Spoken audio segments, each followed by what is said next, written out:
I have talked in a couple of other videos about the theory that the Apostle Paul was actually Simon Magus.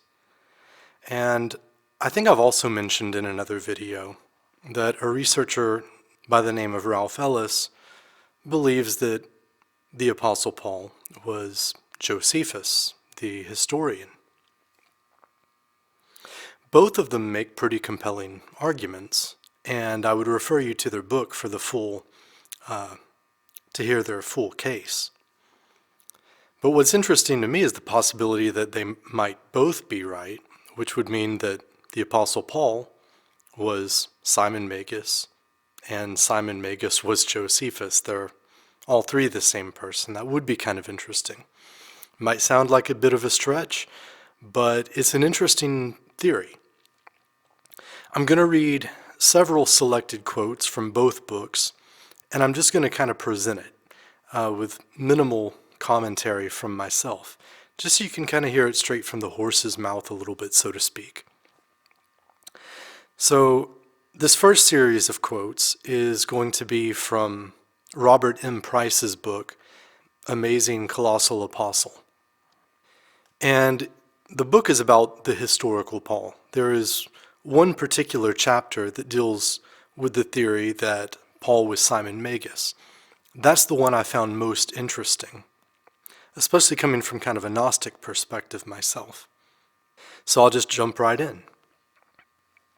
Simon appears on the scene as an already notorious figure in a number of second-century documents, including the Acts of the Apostles, the writings of Justin Martyr, and the Clementine homilies and recognitions. Later heresiologists make him the father of the so-called Gnostic heresy. Simon is depicted as being a Samaritan, meaning that his ancestors came from the northern Hebrew kingdom of Israel, the capital city of which was Samaria. Following the death of the tyrant Solomon, the northern tribes seceded from the Davidic confederation, leaving Judah in the south, with Jerusalem on the border as its capital. The people of Israel grew tired of the dynasty of David and Solomon, as we see in 1 Kings 12, and forever after had little use for the traditions of Judah. Their form of the Yahwist religion evolved parallel to the Judaism of the south, which was created by Ezra and the Pharisees and later rabbis. Jews claimed that after Israel had been absorbed by the Assyrian Empire in the 7th century BC, the conquerors shipped in foreign colonists who intermarried with the Israelites, also mixing up their polytheistic religion with the local Yahweh worship. This provided an excuse to reject Samaritans as non-Jews, the same way the Orthodox rabbis in modern Israel deny that anyone belonging to the synagogues of Reform Judaism are real Jews. There was probably nothing to this. In another section, he continues, how did Samaritans differ from emerging Judaism? One of the divergent points of belief had to do with the expected resume of the coming deliverer. Many Jews, but not all, expected a king or Messiah, royal anointed one, to continue David's dynasty, but no Samaritan did. They had repudiated the house of David, so they could not expect its resumption. No, but they awaited the Taheb, a prophet like Moses, a restorer, as predicted in Deuteronomy 18:15. The sequel to Luke's Gospel, the Acts of the Apostles, has Philip, one of the 7 who led the Hellenistic Christians, preach in Samaria and convert the whole capital city to faith in Jesus. Acts 8:5-8. This is where Simon Magus comes in. Luke, the narrator of Acts, says that when Philip came to town, he found a revival of another sort already in progress. The whole place was captivated by a magician who claimed to be the great power, or Godhead, in the flesh. Simon validated this by producing astonishing miracles. Acts 8:9-11. Then Philip arrived, according to Luke. But Luke digresses from the legend preserved in other Christian sources, and claims the whole Samaritan populace was swayed by Philip to become Christian, including Simon. He continues a bit later, according to the Church Fathers, Simon Magus assumed the title of the Standing One, the divine entity who is reborn continually throughout the history of the world, and claimed he had recently appeared in Judea in the form of the Son of God, implicitly claiming to be the reincarnation of Jesus of Nazareth. The great theosophist scholar, George Mead, in his book on Simon, understood this claim to imply that Simon was appropriating the esoteric doctrines of Jesus, not that he was inhabited by the same Spirit. Since Acts has Simon Peter confronting Simon Magus, one has to pay attention to keep the name straight. This would make the magician a contemporary of Jesus. It was therefore similar to Elisha, a younger contemporary of Elijah, bearing the same spirit as his master. 2 Kings 2:15. A bit later he writes, Justin Martyr, himself a Samaritan convert to Christianity and visitor to Rome, tells us that in his day, Simonianism had swept all Samaria into its fold, while Rome had notable Simonian congregations. An interesting question surrounding Simon Magus is why the great power would repeatedly incarnate himself. After all, in Gnosticism, the soul returns to another incarnation if the person is ignorant of his or her true origin and destiny. When one becomes enlightened, the cycle of reincarnation is broken, and the spirit casts off the defiling flesh in order to enter the pleroma. But Simon certainly did not share that ignorance. Voluntarily, in the manner of the Bodhisattvas of Mahayana Buddhism, he voluntarily undertook countless births in the world to seek out and to save that which was lost. Helen, the Anoia, the symbol of the soul of the elect ones. It is out of compassion that the Standing One repeatedly descends into the flesh to show the world the true path. Helen is the bait. The next passage I want to read is, Luke seems to know all this, since he uses a special, rare Greek word in Peter's rebuke of the Magus. Pray to the Lord that this thought, epinoia, may be forgiven you. Acts 8:22. It looks to be a spoof on the beliefs of the Simonians. John the Evangelist does the same thing when he depicts a Samaritan woman as having had 5 husbands and a live-in boyfriend. This is to say, the Simonian Helen had appeared in some 5 previous incarnations, and Simon was living openly with her in sin. Marcion of Pontus, in today's northern Turkey, started a church in the early to mid-2nd century. It was a Christian denomination, but Marcion held that the 12 apostles had misunderstood their master's intentions. It's a view plainly shared by the Gospel of Mark. Marcion taught that the 12 apostles mixed up Judaism with the new tenets of Christianity, as if trying to put new wine into worn-out wineskins. While Marcion was not an anti-Semite, and he respected Judaism as a separate faith, he believed Jesus was the son of a higher God than Jehovah. The Jewish God had created the material world and commanded the Mosaic law.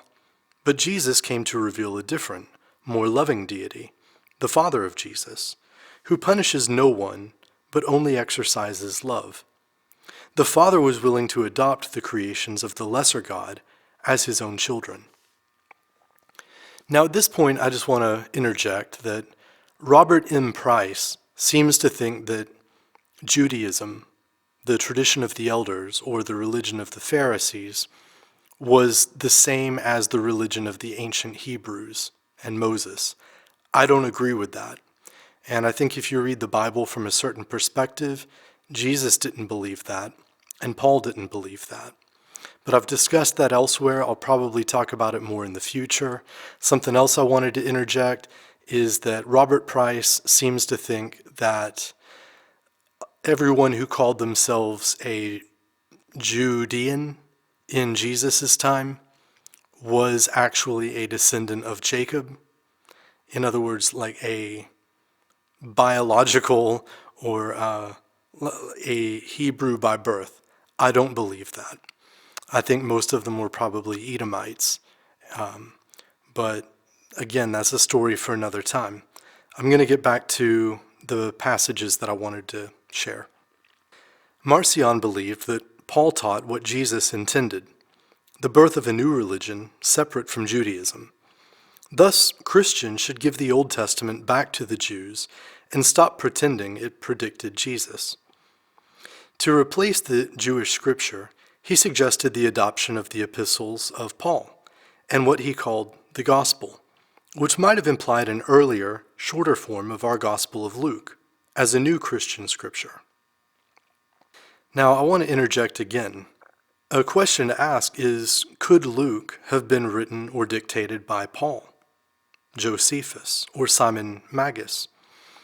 I've seen, and I think it's in one of these quotes I'm going to share, but I think it's Ralph Ellis that thinks that Paul or Josephus may actually have been the author of Luke. If so, that would be very, very interesting.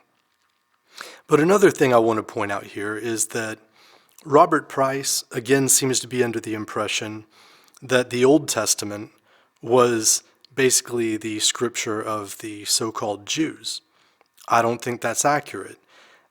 They were following the Babylonian Talmudic religion. And again, all of this is basically confirmed in the New Testament. But again, that's a story for another time. Just keep in mind, I'm presenting passages that are interesting and that have a lot of good stuff in them. But I think both of these authors miss some things, and I don't agree with everything that's being presented here. But I do think there's a lot of good stuff here that's worth considering if you can kind of sift through it and take parts of it with a grain of salt. So let me get back to it. Marcion was Christianity's first great Paulinist, follower of Paul.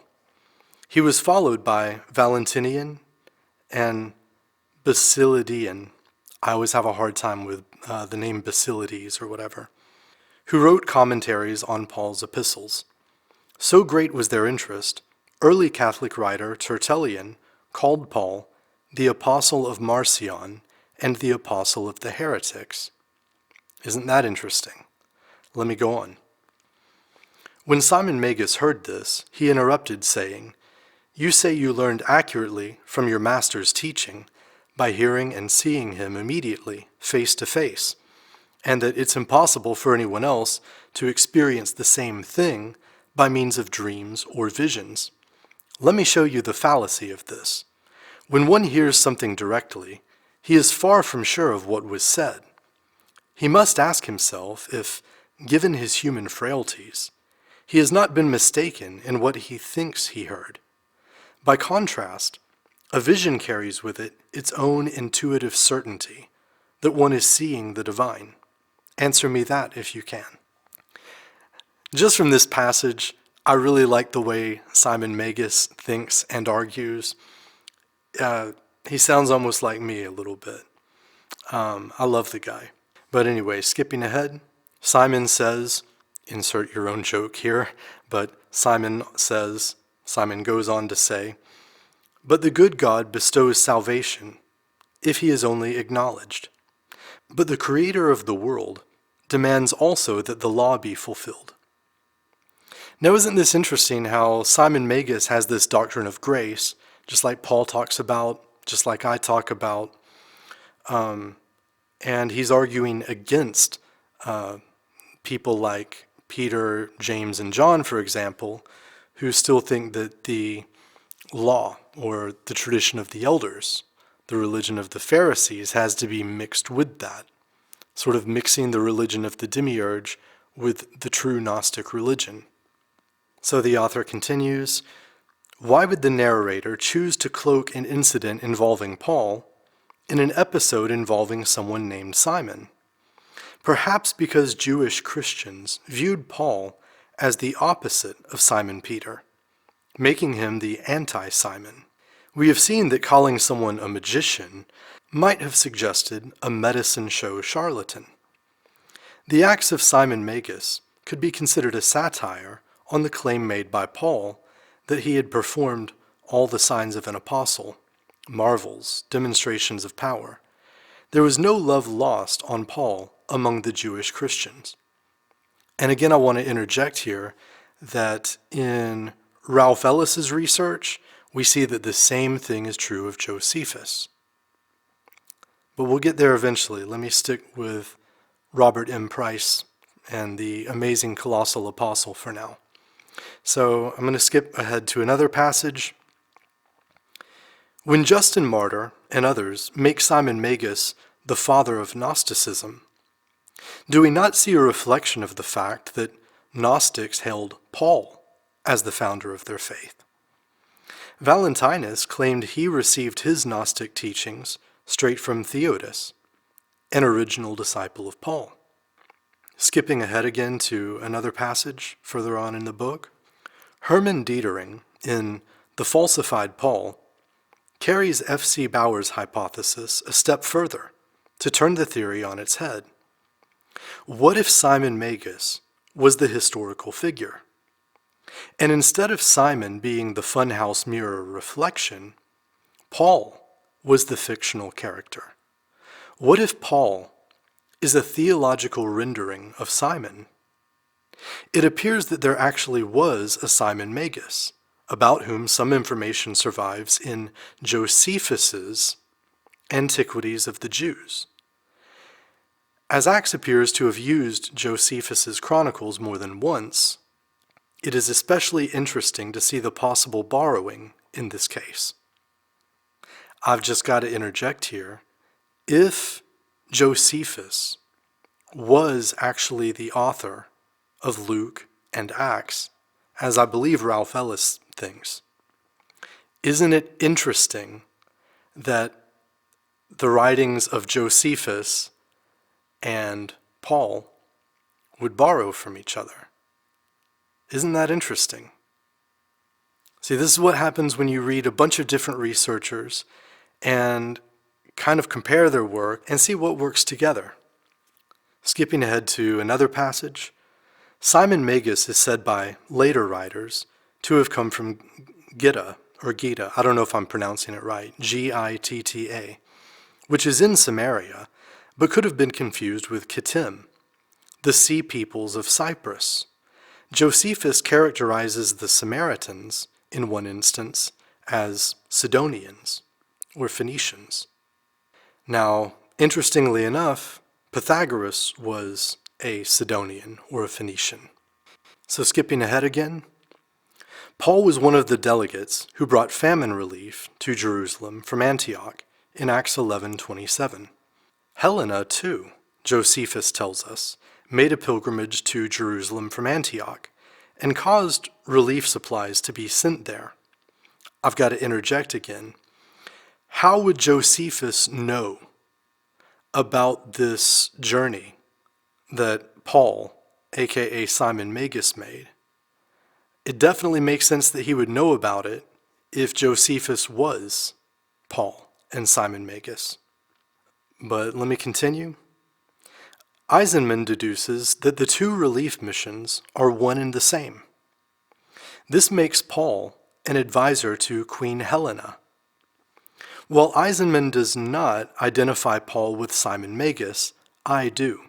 And from that perspective, this association of Paul with Queen Helena makes a lot of sense, for it is identical to the implied relationship Simon had with Drusilla and Felix.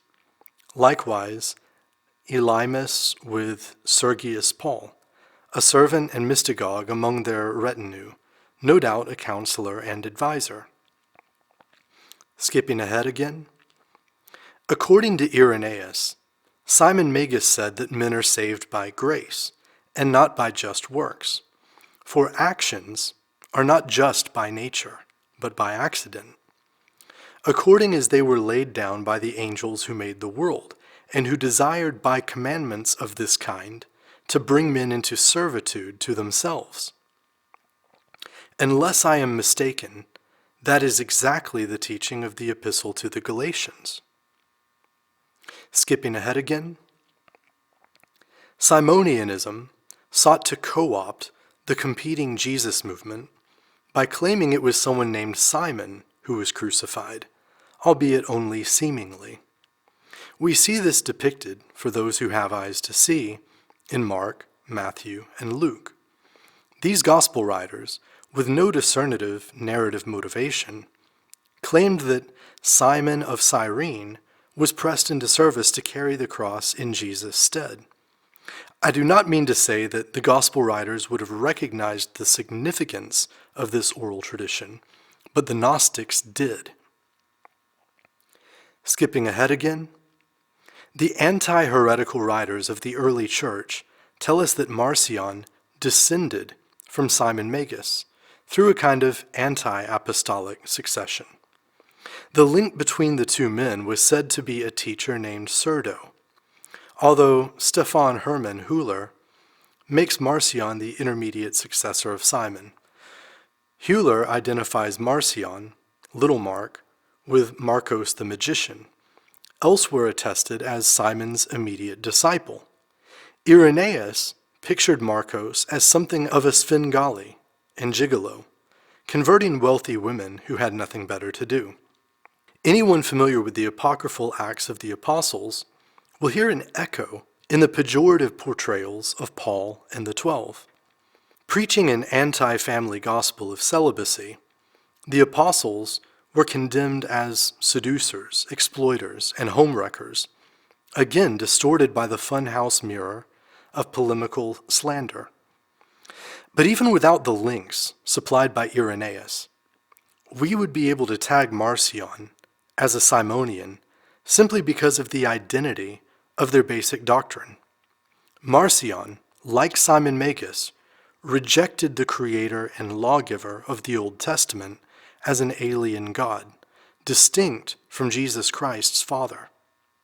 Now, before I move on to Ralph Ellis, I just want to say that, again, I'm only reading a few select passages. I'm not going to violate copyright by, reading another person's entire work. I'm sharing quite a bit of it. If either of them contact me and ask me to take it down, I will, but I'm selecting, quotes and excerpts, ultimately really for the purpose of promoting their work. Normally when I produce a video, I will say, if you like my work and want to help support it, you can help me out by making a donation through PayPal or, Patreon or whatever.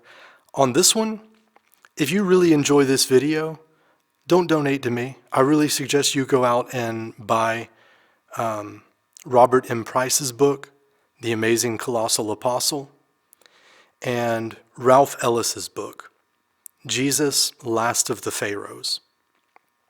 That's where I'm getting all of these little quotes and passages from. And like I said, I'm mostly just sticking to what they have to say and sharing it with very little commentary from myself. That way, when I do talk about some things related to this in the future, you kind of have this foundation to draw from. But again, to really get the full case, their full arguments, you need to read their books, because there's so much more in there than just what I'm sharing. So let's get into Ralph Ellis and his theory that the Apostle Paul was Josephus. Having told us that he was a rabbi, Saul suddenly says that his profession was a tent maker. Now that is a very peculiar profession for an aristocratic Jew in the priesthood, who had the power and authority from the rulers in Jerusalem to pursue the Nazareans across the country and commit them to prison. Why did he suddenly say that he was a tent maker? Even more mystifying is that there appears to be an international fraternity of tent makers, and because they belonged to the same craft, Saul sought them out and lodged with them. A little bit later he goes on to say, the explanation for this curiosity is obvious. The profession of tent maker is only another very poor allusion to the position of architect, the profession of Jesus. This is the theological form of architect, of course, the Masonic one. And this explanation is borne out by the derivation of the Greek term for tent maker. The word in question is skinopoios. I'm not even going to try to pretend like I speak Greek here, which was derived from skene. Again, I'm probably butchering that. I'm just reading it phonetically, kind of the way it looks like it's written. The Greek term for the Israelites' tabernacle, which was itself a tent. I'm just going to interject here briefly. So do you see it? So basically a tent maker is a temple builder, a builder of the temple, a builder of Solomon's temple more specifically. So that's an interesting connection.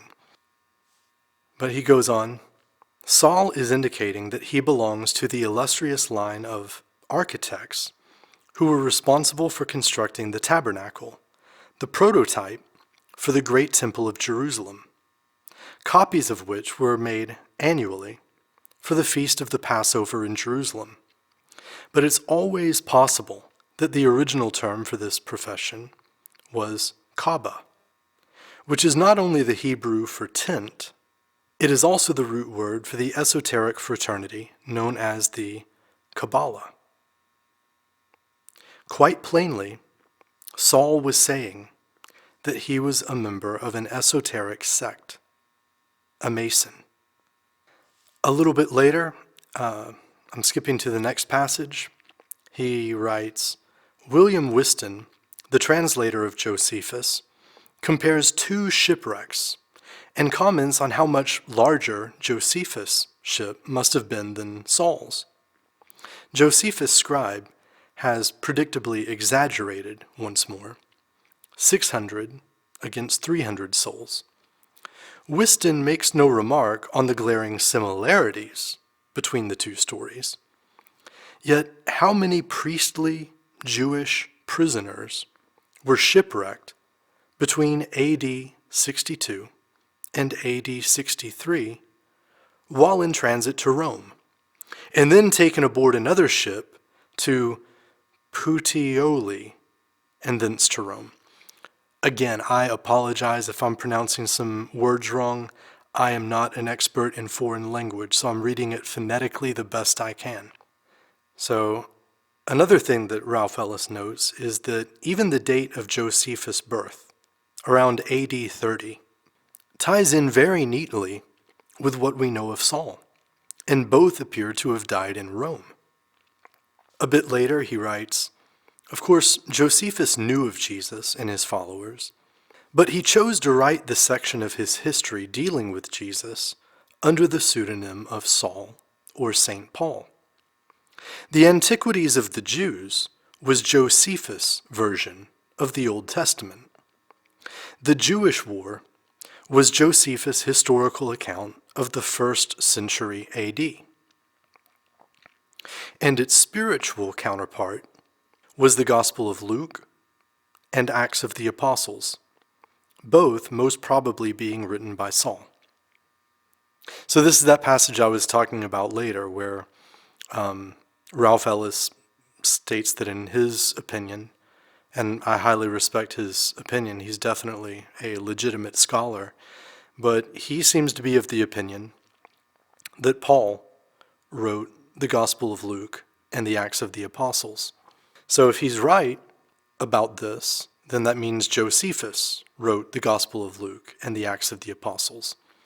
And remember earlier, back when Robert M. Price was commenting on the fact that the Acts of the Apostles seems to borrow from the work of Josephus. Again, isn't that interesting? But he goes on, in the light of Josephus' character, a question must hang over the reliability of his works, especially his version of the Torah, the Old Testament. However, I believe that his version can be trusted to a reasonable degree, perhaps much more so than the Old Testament itself. We should firstly take Josephus seriously, because he says that he was allowed to take the sacred copy of the Torah, Tanakh, from the ruins of the temple after the fall of Jerusalem. This was said to date back to the era of Artaxerxes. Again, I suck at pronouncing foreign names. Son of Xerxes, I know that one. And would therefore have been far older than any other modern surviving copy of the Torah. This is not only historically likely. The contentious material that Josephus quotes from this source supports that view. Secondly, we should further take Josephus seriously because his texts often include many of the embarrassing details that the Bible has subsequently deleted. Now, I just want to interject here very briefly that what we know as the Old Testament now, as I understand it, was basically put together during the Babylonian exile. And it seems likely to me that that is when the ancient religion became corrupted and turned into Talmudic Judaism, or the religion of the Pharisees, the tradition of the elders. This is why Jesus was always getting into it with the Pharisees. But again, that's a story for another time. Another interesting thing that Ralph Ellis notes is that both Josephus and Paul were of the tribe of Benjamin. That means they were true Hebrews by birth. They weren't Edomites.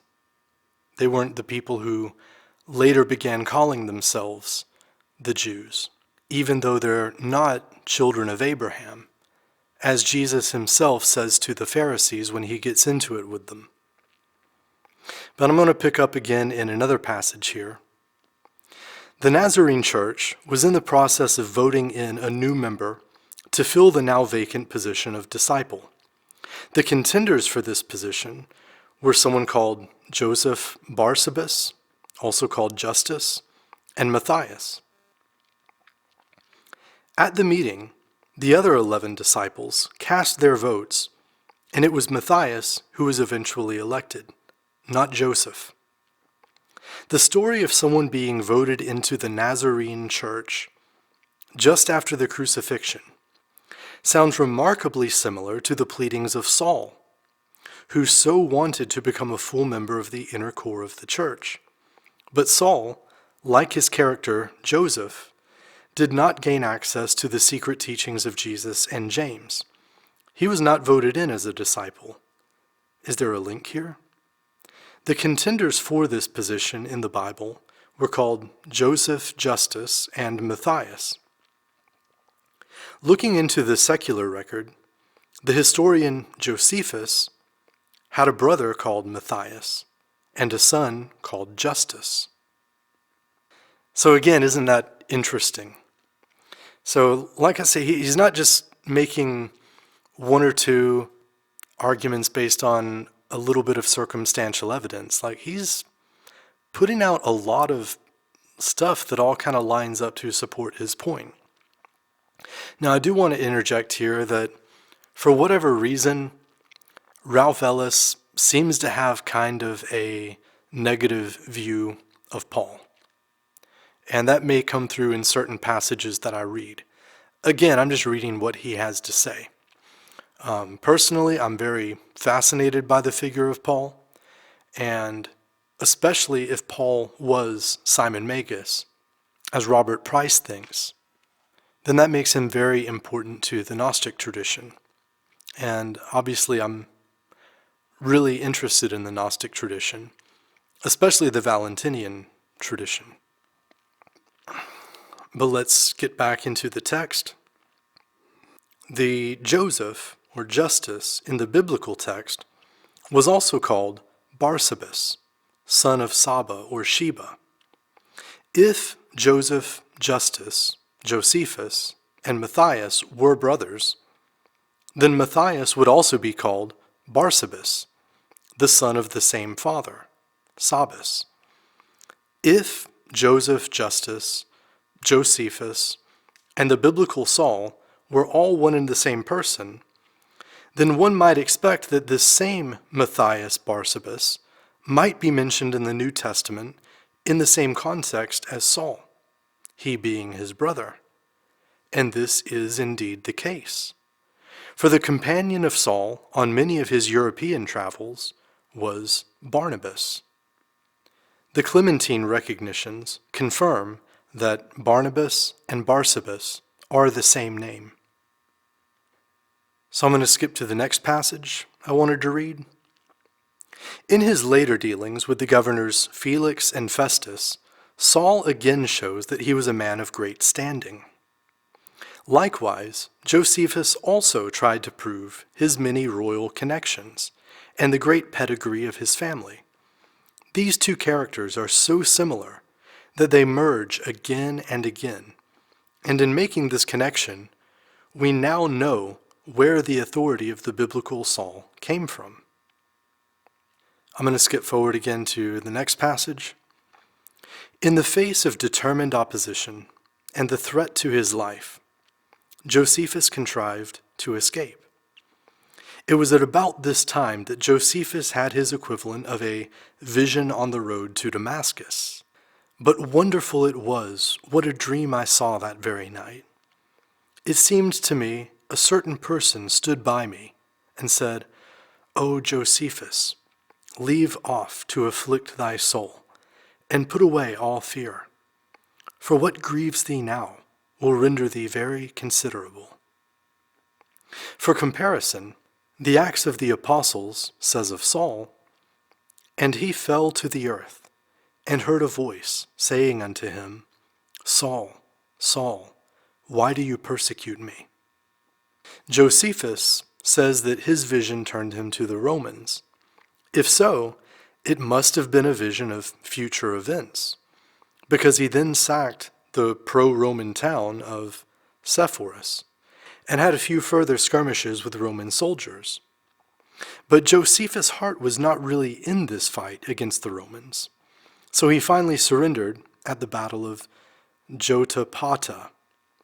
The vision was then vindicated, and Josephus joined the Roman forces. Skipping forward again, Judaism was far more powerful than the Nazarene Church, and if they had pulled together at this point, Christianity would have been stillborn, and Paul would have died a pauper. This was not meant to be. The storm clouds had been gathering over Jerusalem for the last 70 years or more, and the resulting tornado was about to drop its funnel out of the sky and devastate much of Judaism. The Jewish Civil War would have been a minor squabble in a distant eastern land had it not been for one thing, the might of Rome. The domestic dispute was about to become a massacre. Rome was the catalyst that inflamed the dispute, but Rome also became the executioner who would destroy Israel for nearly 2,000 years.